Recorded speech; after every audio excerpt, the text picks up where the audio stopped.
Hey friends, how's it going? Ash here. Welcome back to Gents. Hope you're doing well.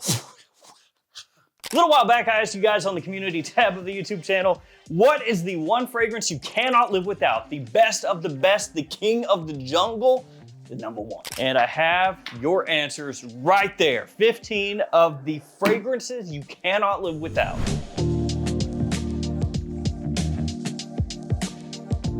All of these are gonna be linked in the description below, along with those tester strips down there. And let's just jump straight into it. First one comes to us from 78 Town. I feel like there's pieces of paper in my lips. He says, Prada Lunar Rosa Black. I spray it on all my hoodies and sometimes before bed. It's so comforting and rich and people know it's my scent, unless it's hot out. Which, yeah, that makes sense because you probably don't want to wear that in the middle of summer when it's really hot. It's not really what that's made for. I love Prada Lunar Rosa Black. So this is one I am completely on board with. I think this stuff is fantastic. Really stands out against everything else that's on sale nowadays. It is a bit sweet. It's rich, bold, kind of mysterious, like a dark aspect to it, but still smells great. Really, really nice. It sets you apart while still being wearable. And so this is one that I agree with. Prada Lunar Rosa Black. Like if they announced that this was discontinued, I would buy like 2 or 3 bottles today, just because. Am I really gonna use them all? No, but it's like, let's be safe. Let's buy another bottle. Let's be even safer. Let's go ahead and get one. Well, actually, let's just take that safeness to the next level. Let's go ahead and get 5. I will be covered in all circumstances. If I break 1, it's okay. If I break 2, it's okay. Then we got one from Matt Potts 6649 who says, Issey Miyake, the original, is a banger. Had a bottle in my collection since I was 16. He's now 72. Love it and always will. I'm just playing, he's not that old. Yeah, it actually depends on when he bought the bottle. It came out in 1994. So if he got it like when it was brand new and he was 16 when it was brand new, you can do some mathematics there and figure out how old my man is. Of course, he could have picked it up at any time between 94 and now over the last 30 years because this stuff still sells. And honestly, Matt Potts and I are probably like the same age. Yeah, getting old sucks. Getting older sucks. Issey Miyake though, this is one of the fragrances that changed the game. Like for me, you know, it's CK1, Low DC, and Acqua di Gio, the original. Those 3 fragrances really helped push in this new era of men's fresh fragrances. This one, woody and citrusy. It's got a nice yuzu note in there that helps set this apart. And actually talking about those 3 fragrances, if you look at the color schemes of them, the original Acqua di Gio, CK1, and this one, really similar. You know, that whole kind of like matte frosted bottle with silver. Yeah. Pete Wintos keeps it very simple and just says 1 million lucky. And this is one of those ones that if you know, you know. And actually at full retail, that's not a bad price. Like this stuff I think is $119 full retail, unless my brain is failing me, which is entirely possible. But it's around that price, like $120 or so for a 100 ml size bottle. And I know 120 bucks is not nothing, but like I've said in a number of videos, compared to some of the prices of stuff going out now, that's pretty good. That's pretty reasonable. Oh, completely as an aside, Stronger With You Intensely has been popping up at a bunch of retail stores in the US. So that's cool to see, like, oh, maybe they're gonna start rolling some of those out here, right? And that way you don't have to only shop at discounters. And those are priced great. The original Stronger With You is like 99 bucks for 100 ml at full retail. That's a pretty solid price. Like that is actually goofy cheap compared to, again, a lot of the prices out there. And I think Stronger With You Intensely is like priced around this one, maybe 119 or so, something like that. 109 or 119, this is pretty good. Anyway, 1 million lucky. This stuff is also great. Really love this choice. You can wear this about year round. It's got a nice bunch of fresh notes in there, but then some deeper sweet notes as well. Like I said, they go together really, really nicely. It's got great versatility, compliment factor, and it smells unique as well. So great choice. Before we hop to the 4th fragrance, here are some codes you can use across a bunch of different websites to save yourself some money. So fragflex.com has 2 codes now, and be aware that the So Avant-Garde code has changed. Yeah, they switched it up on us and made it worse. Yeah, it's Ashton 10 instead of 20, so Nice. But you have all those codes there. Triple Traders has a lot of clones. Of course, you got Max Aroma and Twisted Lily for that niche fragrance hookup, and the perfume box as well. All right, let's keep it moving. Sharp Shooting 92 says, Sidrap does everything I want in a fragrance, and it does it extremely well. Big compliment puller too. This is the rub, right? For most people, the fragrance that is gonna be, their signature scent, if you wanna call it that, is gonna be one that they feel confident wearing. And if you get a lot of compliments from people, that's typically gonna boost your confidence, right? It's one of those deals where if you wear a suit and everybody goes, oh man, that suit looks great on you, fantastic, man, you look nice. Then you're gonna be like, oh yeah, nice, I'm gonna wear the suit more. If you get a suit and you think to yourself, yeah, I'm looking awesome, I'm looking pretty click here, and then you go out and about and people go, oh dude, what are you wearing? It's not a good look for you. It's just not good. The cut, the color, then you're probably gonna be like, oh, I hate this. Not wear it as much, right? Same thing with fragrances. So if Sidrap is a big compliment puller for Sharp Shooting 92, then he's gonna wear that more. And another good thing about this is the performance. Really nice, lasts a long time, projects quite well, and pretty affordable. So it's a niche fragrance, which means it's gonna have a little bit less of a user base out there. And by a little bit less, I mean actually a lot less when you look at the overall sales numbers of niche fragrances compared to designers. Even very popular niche fragrances are not being worn in the same amount as popular designers. It's just not close. So it's gonna give you a little more exclusivity. And if you're in the know, then you know that you can pick up Sidrap from discounters for like 70 bucks, So you can actually get this for less than a lot of designers out there. So yeah, there are a bunch of positives with this one. Phoenix 50 cheated. You were supposed to only have one fragrance. You can't live without, but he gave us two. I'll let it slide. He says, M. Michelob, Gin Tonic, and this one, PDM Sedley, are my favorite top tier fragrances that I can't live without. So obviously rolling with those freshies, and that makes sense. Fresh fragrances are a lot of times a little easier to wear in more situations for a lot of people out there. And it's because they're just easier to wrap your head around. You smell something nice, fresh, a little bit sweet, easy going. Everybody's gonna like that. Now, if you've got something that's, got a dark, mysterious oud note in there with a good amount of spices and floral notes, yeah, maybe it doesn't come across like overly divisive. A lot of those are pretty easy to wear, but you compare that to just a fresh, easygoing, clean scent, more people are gonna be like, oh, I'll take the fresh one. Gin Tonic smells great. Love this stuff. And it's a little bit of a hype beast. Just like breathe that in. Go ahead and let that destroy my lungs real quick, all those molecules. Smells great though. Very fresh, zingy, a little bit sweet, not overly so. A perfect fragrance for spring and summer. So that makes a lot of sense. Sadly, what can you say? A little bit of mint in there off the top, actually a decent amount of mint. Kind of a fresh, modern Ambroxany dry down to that. Super easy to wear, good performance.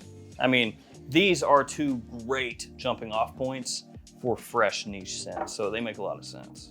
Got 3 nice ones in a row right there. 6 nice ones in a row. I'm gonna butcher this one. Is it Sam Ranaba? 3376, I'm not sure. Azaro Wanted by Night. Again, very simple with that one. I dig Wanted by Night. This stuff is fantastic, it slaps. Now, as I have talked about in the past, it used to be a better buy from discounters. You could pick this up for like 30 bucks. It doesn't go for that anymore, but it used to. It's another one that's quite unique, very spicy, this one. Yeah, it just smells good, man. But Azaro is kind of moving in a different direction with the Wanted line. Obviously, they're concentrating on the most wanted right now, and kind of that's the line, right? Because it used to be the Wanted line, or at least that's what it feels like. It used to be, Wanted by Night, Wanted Tonic, which is, But then the Most Wanted came out and crushed, and they were like, oh, it's the Most Wanted line now. Thank you. We did get Wanted Eau de Parfum, but that one was like super exciting. So for me, if we're talking about the wanted line, not the most wanted, this is the one to own. John Allen IZ 4605 says, one fragrance that I cannot live without, and you haven't mentioned, is Creed Bois de Portugal. It is so classy, and the Creed family made me believe it really was Frank Sinatra's signature scent. It is still amazing, and I'm 24. I feel like older women give me the attention when I wear it, and I'm all for that. I have mentioned Bois de Portugal in the past in a number of videos, but I got a lot of videos on the channel, man. So I see why it would fall through the cracks, yeah. There's a lot to unpack in this one. There's a lot going on. So he says the Creed family made him believe it really was Frank Sinatra's signature scent. What he's referring to there is Creed in their marketing for the longest time basically said that a lot of their fragrances were signature scents for a bunch of different celebrities or royalty over the years. And there was this whole story about how Creed came to be, and how they did this, that, and the other thing. Basically this big write-up, about their history. And it turns out that it's not really true. So there's a book that you can buy called The Ghost Perfumer by Gabe Oppenheim. You can buy that, and there's a lot of information in there if you really want to dive into it. And you can find that at Amazon pretty easily. You just search it up on Google to pull it up. But yeah, the Creed family history thing, there's a lot of stuff there, man.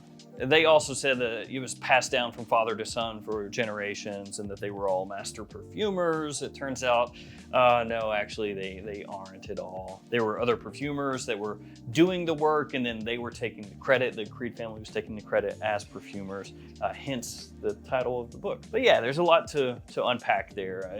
We could waste an entire video on that, so I'll just drop it there. But the other thing, feels like older women give him the attention when he wears it, and he's all for that. So my guy John is out cougar hunting, and this is his bait of choice, which makes sense. It makes sense because this does have a classic throwback, gentlemanly kind of vibe to it. I mean, Frank Sinatra's signature scent, right? So yeah, I guess if you're after some fine older ladies, it's a great choice. Also, if you're just wanting to smell classy in general, fantastic choice. Earth 8711 says, Jean-Paul Gaultier, Scandal pour Ombre Leather Parfum. Yes, a good choice. And if you haven't smelled the new Scandal Absolute, check that out. As soon as you can, check that out. Because if you like this, I think you will love that. I've talked about this a little bit, off and on, ever since the first Scandal came out. But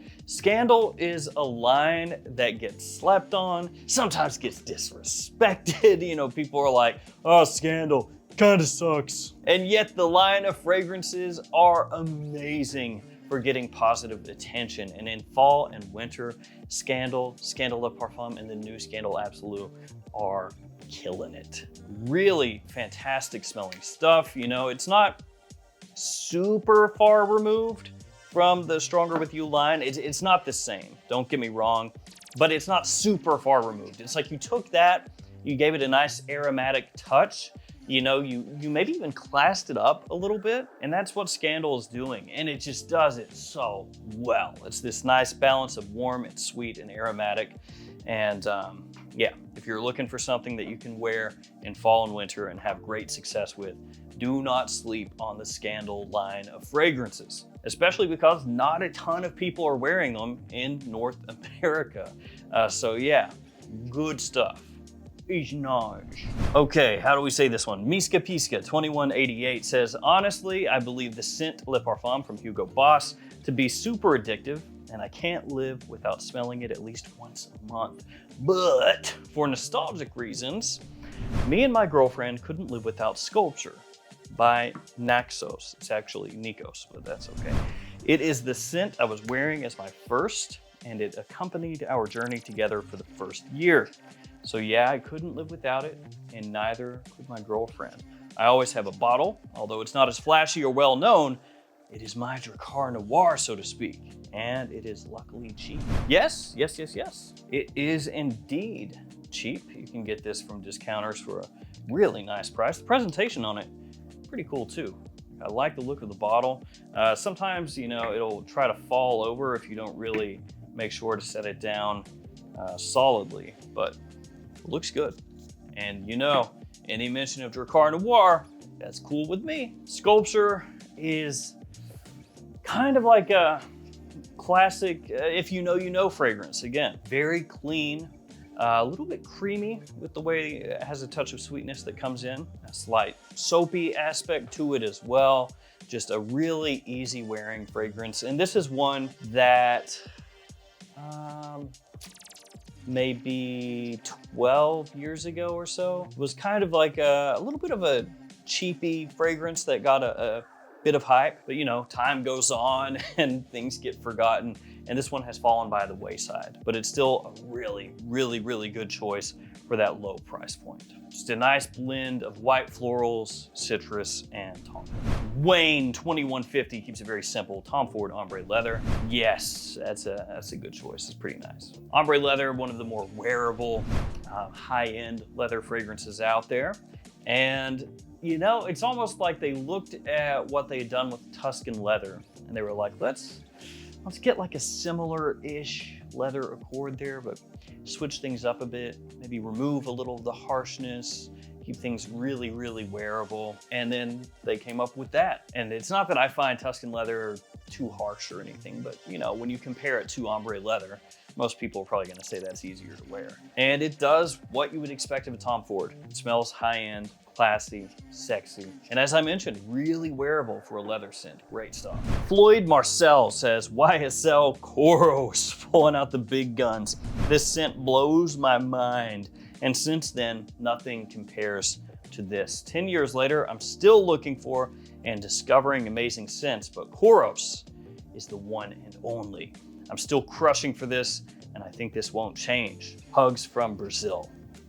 Hugs back to Brazil. So yeah, Koros, man, Koros, it packs a punch. It's a little bit of a beast. It has an animalic facet to it, which some people are scared off from, or scared off by, I should say. I actually really like the presentation. I think it looks cool. And it does definitely harken back to a different time of fragrances. I don't think anybody's gonna smell Koros and be like, oh, it smells contemporary. It smells like that came out yesterday. It's like this interesting melding of a bit of sweetness, strong animalic facets, and then like barbershop cleanliness as well. You kind of mash that all up together, got yourself Koros, and it absolutely stands out. If you can wear this and rock it and people like the way it smells, go for it, because you're not going to be smelling like anybody else out there. Caveman Dude, 2001, Tarapi Blue, 100%. It was a cheap blind buy for me, but it's become one of my favorite go-tos. Yeah, it is cheap. From discounters, usually you can get this 30 bucks or under.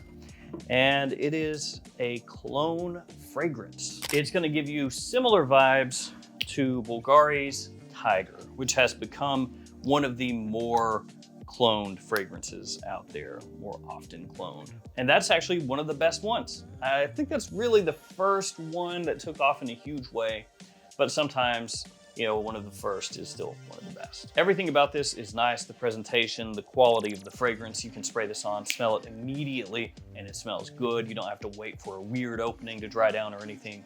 In spring and summer, you will be smelling amazing every day wearing this stuff. The bottle, though, sometimes is a little, yeah, kind of like the sculpture bottle. You have to be careful sometimes when you sit it down because it has a tendency to want to tip over. Jim Caputo Music, I hope I didn't butcher that, I'm sorry if I did, says, Imaginary Authors St. Julep. It's delightful and unlike anything else I've had my nose on. I love St. Julep, this stuff smells great.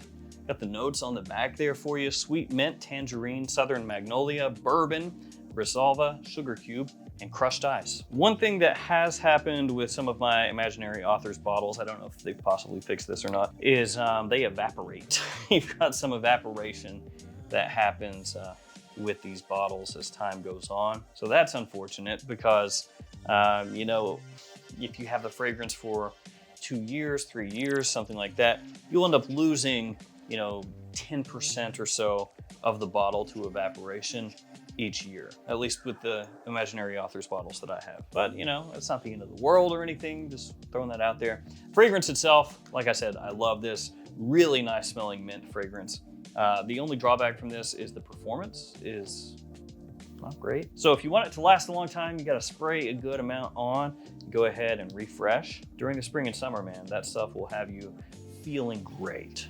Just kind of an uplifting mood changer. E. Simon 4274 says, Jean-Paul Gaultier Le Male Le Parfum is a signature scent for me. You can leave the room, another person can enter the same room, never seeing me, and know I was there just by the way it lingers in a room. And that's the deal with the signature scent. Once again, that somebody will know it's you just from the smell because how often you wear it.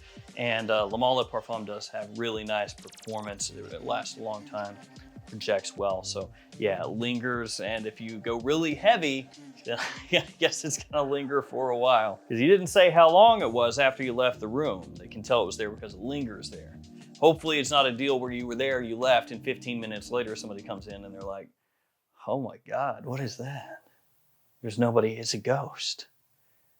There's a fragrance wearing ghost in this house. Hopefully you mean like you walked out the door and somebody came in right afterward and then smelled it. Otherwise, you just dumped that bottle on yourself, didn't you? Don't lie to me.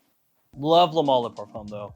Absolutely wonderful fragrance. Takes the original Le Male DNA, kind of modernizes it, makes it darker, richer, bolder, better for evening use. And a great choice. And I did not put this one into the official list because reasons, but username Soiled Myself, which that's great. Thank you for the support. Says, I love this so much, I am gatekeeping it. Jet Black Enigma from Michael Malone. Gents. It's my favorite, and I always travel with a small sprayer ready to use. So that is this one, Jet Black Enigma, that I creatively directed with Michael Malone. And my other fragrances, which are over here, Terra Nova, West Loop, Edgewater, and South Slope.